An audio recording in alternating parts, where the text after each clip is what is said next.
চৰম দুৰ্ভাগ্যজনক কথা। গতিকে আৰু আমি এই মঞ্চৰ পৰা সকীয়াই দিছো, আমি কিন্তু আমাৰ দাবী কেতিয়াও নেৰো। আমাক সম দৰমহা দিবই লাগিব আৰু আমাক লাগিব 7 পে কমিশ্যনৰ অধীনত আমাক দৰমহা দিব লাগিব। আমাৰ এই দুটাই মূল দাবী। আৰু বাকী সৰু সুৰা দাবী চৰকাৰে এনেও মানিব, কিন্তু এই মূল ঘাই দাবী দুটা যদিহে চৰকাৰে নেমানে, অনাগত দিনত কিন্তু আমি এই ধৰ্ণা প্ৰতিবাদ কাৰ্যসূচী আগবঢ়াই লৈ যাম। আমি কিন্তু অসমৰ প্ৰায় 22,000 কৰ্মচাৰী বদ্ধপৰিকৰ হৈছো যে আমি আমাৰ ন্যায্য প্ৰাপ্যৰ বাবে কিন্তু এইবাৰ নেকান্দো।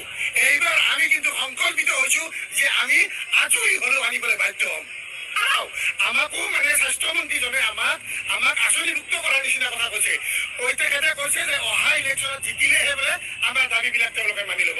আৰু তেনেকুৱা কথা, আপুনি ইলেকশ্যন জিকক নিজিকক, আমি ৰাজ্যৰ স্বাস্থ্য খণ্ডৰ কৰ্মচাৰী, আমি আমাৰ ন্যায্য প্ৰাপ্য বিচাৰিছো। তাকে যদি আপুনি কয় আপুনি অহা বছৰ ইলেকশ্যন জিকিলে আমাৰ কামখিনি কৰি দিব, এয়া কেনেধৰণৰ উত্তৰ হ'ব পাৰে? তাৰ উদাহৰণস্বৰূপে আমি তেনেকুৱা কথা কৈছিলো। আমি 1250 টকাৰ বিৰোধী আমি কেতিয়াও নহয়, অসমৰ ৰাইজে পাব লাগে যাৰ প্ৰয়োজন আছে, কিন্তু আমাক লাগে, আমাক ন্যায্য প্ৰাপ্য লাগে, আমাক দৰমহা লাগে। আমাৰ ৰেগুলাৰ কৰ্মচাৰীজনে একেখন টেবুলত বহি মোৰ নিচিনাকে যিখিনি দৰমহা পায়, ময়ো সেইখন টেবুলত বহি এঠিকা ভিত্তিত চাকৰি দিলে একে দৰমহা পাব লাগে। কাৰণ এইটো সুপ্ৰিম কোৰ্টৰ ৰুল আছে, ভাৰ্ডিক আছে বহুতো। আমি 7 পে কমিশ্যনৰ আধাৰত আমি আমাৰ দৰমহাবিলাক পাব লাগে। আমাৰ স্পষ্ট দাবী এই দুটাই দাবী।